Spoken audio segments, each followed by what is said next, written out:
بسم اللہ الرحمن الرحیم۔ دھرتی وائس کے دوستو السلام علیکم۔ معزز سامعین، کروڑوں ڈالرز کی تجارت کرنے والے کراچی کی بندرگاہ کے ایک جانب محض ایک سڑک مولوی تمیز الدین خان روڈ عبور کر لیجئے تو شہر کی امیر ترین آبادی کے مہنگے تفریحی مقامات شروع ہو جاتے ہیں۔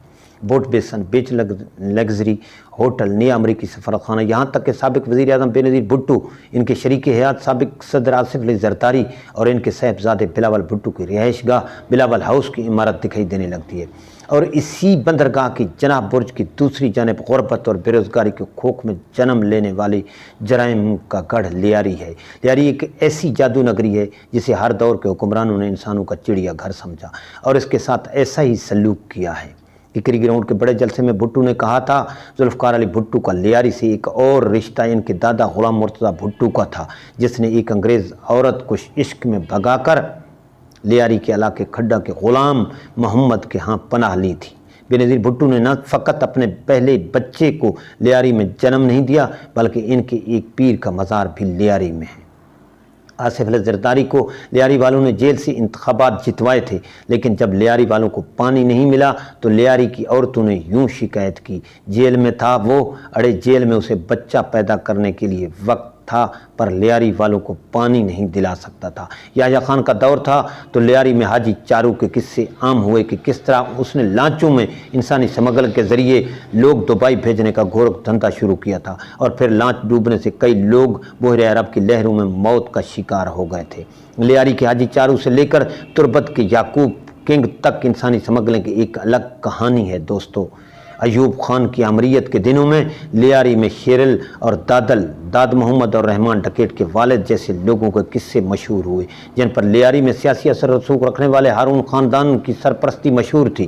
یہی شیرل اور دادل سیاسی مخالفین کے جلسوں میں سانپ چھوڑتے تھے، جس سے زبردست دہشت پھیل جاتی تھی، لیکن ذوالفقار علی بھٹو نے آ کر لیاری میں ہارونوں کی سیاست کی ہٹی، دادل اور شیرل کی دادا گیری کی جڑیں توڑ دیں۔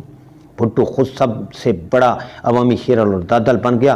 بھٹو کہتے تھے، میری پارٹی اگر اقتدار میں آئی تو میرے وزیر لیاری کی گلیوں میں جھاڑو دیں گے۔ سامعین، اس کے بعد پھر لیاری میں رحمان ڈکیٹ کا دور آیا۔ یہ لیاری پھر رحمان بلوچ کا لیاری بن گیا۔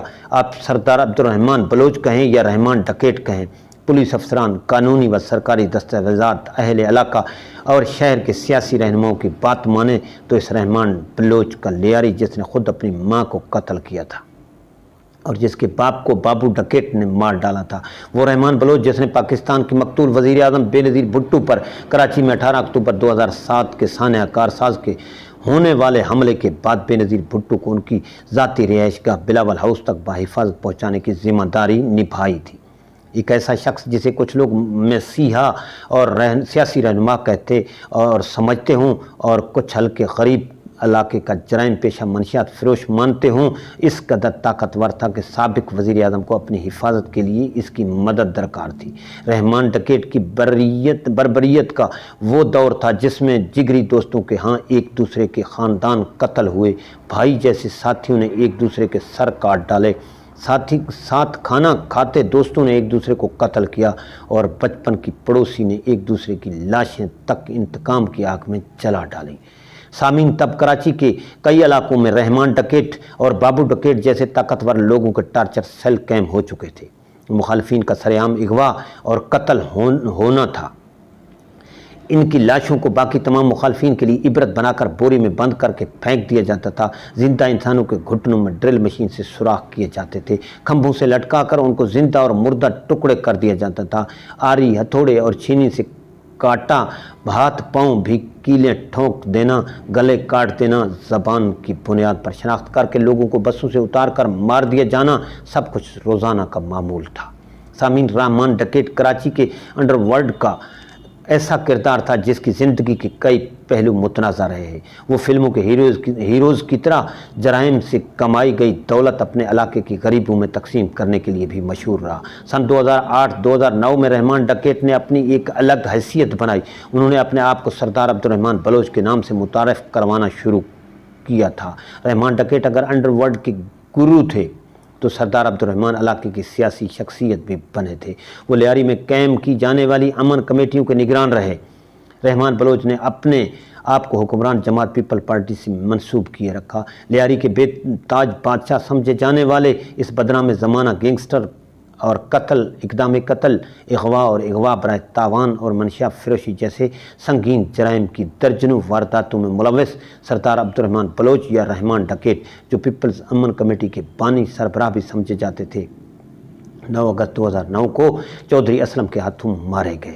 لیکن اہلیان لیاری ذرائع ابلاغ اور صحافی دعویٰ کرتے رہے ہیں کہ ہلاکت کے وقت رحمان ڈکیت بلوچستان سے گرفتار کر کے لائے گئے تھے، جبکہ پولیس نے ان سے مقابلے اور ان کی ہلاکت کہیں اور دکھائی تھی۔ سامعین، یاد رہے رحمان ڈکیت کو مارنے والے پولیس آفیسر چودھری اسلم 9 جنوری 2014 کو خود بھی ایک دہشت گرد حملے کا نشانہ بنے تھے اور کراچی میں بم سے ہونے والے اس حملے میں اپنے قریبی ساتھی کامران اور محافظ سمیت اس دنیا سے گزر گئے تھے۔ تاریخ گواہ ہے کہ چودھری اسلم جیسے پولیس آفیسر نے کراچی میں درندہ صفت لوگوں کے خلاف وہ آپریشن کیا جس کی مثال تاریخ میں نہیں ملتی۔ دوستو، اگر ویڈیو اچھی لگے تو پلیز ہمارے چینل دھرتی وائس کو لائک اور سبسکرائب ضرور کیجیے گا، اور ساتھ میں بیل آئیکن کو بھی پریس کر دیں۔ شکریہ۔